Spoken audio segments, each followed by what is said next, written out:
అధ్యక్షుడిగా పోయిన యాదగిరి గారికి, అదేవిధంగా భగవంతుని పూజ చేయాలన్నా, నరకాసుని అందం చేయాలన్నా భగవంతుని పూజ చేసిన రోజే ఈ దీపావళి రోజు.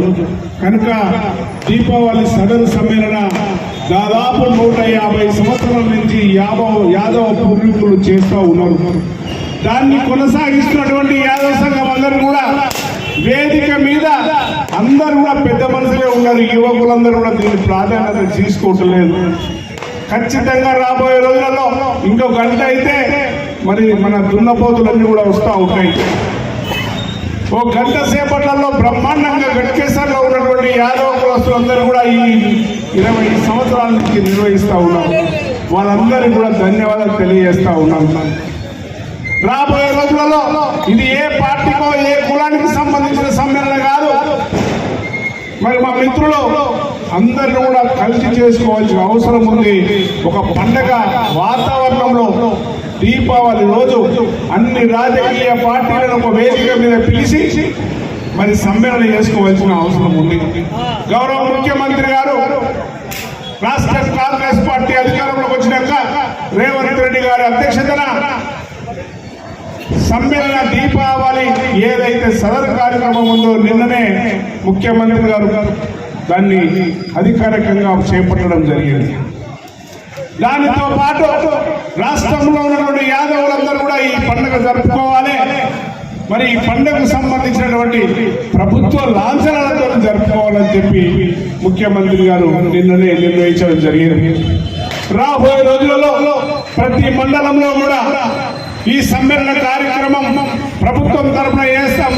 మరి ఈ ప్రభుత్వం తరఫున చేయాలని చెప్పి మేము కోరుకుంటూ మరి ఏదైతే కార్యక్రమం ఉందో ఇక్కడ ఉన్నటువంటి యువకులందరికీ పాడిని ఎవరైతే పండిస్తూ ఉన్నారో, పాల వ్యాపారం ఎవరైతే చేస్తూ ఉన్నారో వాళ్ళందరితో పాటు ప్రతి శ్రీకృష్ణ భగవాను పూజించేటువంటి వ్యక్తి కూడా ఈ పండుగలో పాల్గొని చక్కగా మనం దేశంలో ఉన్నటువంటి అన్ని కూడా చేసుకుంటా ఉన్నాం.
స్వాగతం వేస్తూ అందరికీ వైభవంగా కన్నుల పండుగగా మన గట్కేశ్వరులు సదరి సందడిగా నిర్వహిస్తున్నటువంటి